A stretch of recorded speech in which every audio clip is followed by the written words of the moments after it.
ఇప్పటికీ 9 రోజులు గడుస్తూ ఉన్నా కనీసం ఒక్కరంటే ఒక్క ఎంపీ కూడా మాట్లాడినటువంటి సందర్భం లేదు. ఏమైంది మరి మీరు ఇంతకాలం బీజేపీ కోర్టులో ఉందని చెప్పినటువంటి కాంగ్రెస్ ఎమ్మెల్యేలు, కాంగ్రెస్ ఎంపీలు, కాంగ్రెస్ మంత్రులు మరి ఈరోజు పార్లమెంటు నడుస్తున్నప్పుడు పార్లమెంటు వేదికగా మీరు ఎందుకు మాట్లాడలేదని ఈరోజు బీసీ పొలిటికల్ ఫ్రంట్ కన్వీనర్గా బీసీ పొలిటికల్ ఫ్రంట్ మా చైర్మన్ గారు బాలరాజు గౌడన్న గారు కానీ మాకు మొత్తం ప్రశ్నించడం జరుగుతుంది. ముఖ్యంగా బీసీ ప్రజానీకం అంతా, బీసీ ఓటర్లంతా, బీసీ ప్రజాప్రతినిధులు అందరూ ఒకటి గుర్తుంచుకోవాలి. బీఆర్ఎస్ ప్రభుత్వం కానీ, బీజేపీ ప్రభుత్వం కానీ, కాంగ్రెస్ ప్రభుత్వం కానీ వాళ్ళకు చిత్తశుద్ధి లేదు, బీసీల మీద ప్రేమ లేదు. బీసీల యొక్క ఓట్లు దండుకోవడం కోసం వేసినటువంటి దొంగ లంగ లత్కో లఫంగ్ వేషాలని తెలియజేస్తూ ఉన్నాను. వాటిలో ఏ ఒక్క పార్టీ అధినేత కానీ, ఏ ఒక్క పార్టీ అధ్యక్షుడు కానీ, ఈవెన్ కాంగ్రెస్ పార్టీ ముఖ్యమంత్రి కానీ చిత్తశుద్ధి లేదు. ఈ వెధవలకు చిత్తశుద్ధి ఉంటే పార్లమెంట్ నడుస్తున్నటువంటి ఈ సందర్భంలో బీసీలకు 40% రిజర్వేషన్ స్థానిక సంస్థలనే కాకుండా విద్యా ఉద్యోగాలలో కూడా రాక అలమటిస్తుంటే, ఉద్యోగాలు రాక పిల్లలు పూర్తిగా ఆత్మహత్యలు చేసుకొని చనిపోతుంటే, కనీసం ఈ గాడిదలు ఇంతమంది ఎమ్మెల్యేలు నుండి, ఇంతమంది ఎంపీలు నుండి, ఇంతమంది రాజ్యసభ సభ్యుల నుండి కూడా ఒక్కడు కూడా పార్లమెంట్లో ప్రస్తావించకపోవడం, పార్లమెంట్లో లేవనెత్తకపోవడం ఎంత సిగ్గుచెట్టు నేను తెలియజేస్తా ఉన్నాను. ఈడబ్ల్యూఎస్ రిజర్వేషన్లు పెట్టినప్పుడు గతంలో ఉన్న ఎంపీలు ప్రైవేట్ బిల్లు పెట్టి మాట్లాడారు బీసీ ఎంపీలు. మరి ఈరోజు మీకు ఎందుకు ఆ చేవలేదు? ఎందుకు మీకు ఆ ధైర్యం లేదు? ఓట్లు ఏమైనా మీకు ఏమైనా ఓసీలు వేసిరా? ఓట్లు ఓసీలు వేస్తే మీరు ఎంపీలు అయిపోయినరా? 60% ఉన్న బీసీ బిడ్డలు వేస్తే మీరు ఎంపీలు ఇప్పుడు పార్లమెంట్లో కూర్చున్నారు కదా. వాళ్ళ పుణ్యవాణి రాజ్యసభ సభ్యులై మీరు అక్కడ ఉన్నారు కదా. 6 రాజ్యసభ సభ్యులు ఉన్నారు, 17 మంది ఎంపీలు ఉన్నారు తెలంగాణ రాష్ట్రం నుంచి. మీరు బతికిరా సచ్చిరని మేము ప్రశ్నిస్తూ ఉన్నాం. ఒక్కడికి నోరెందుకు లేస్తారని ప్రశ్నిస్తూ ఉన్నాం.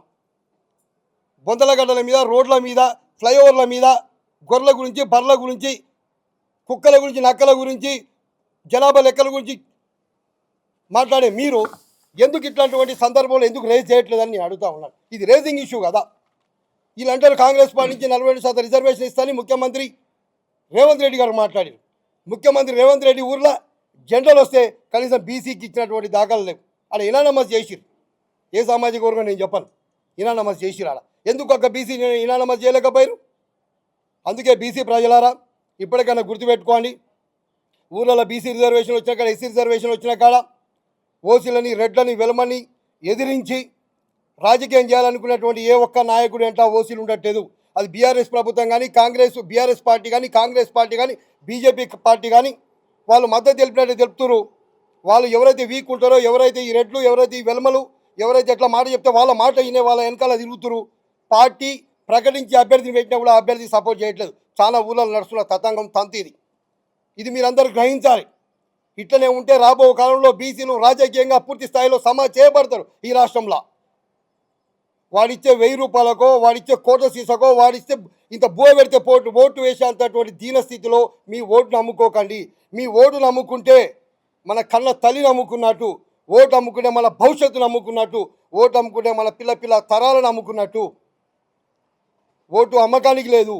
ఓటు వేసి రాజ్య అధికారంలో ఉండడానికి, మన కోసం, మనకు పనిచేయడం కోసం మన ఓటు వినియోగించుకోవాల్సిన అవసరం ఉంది.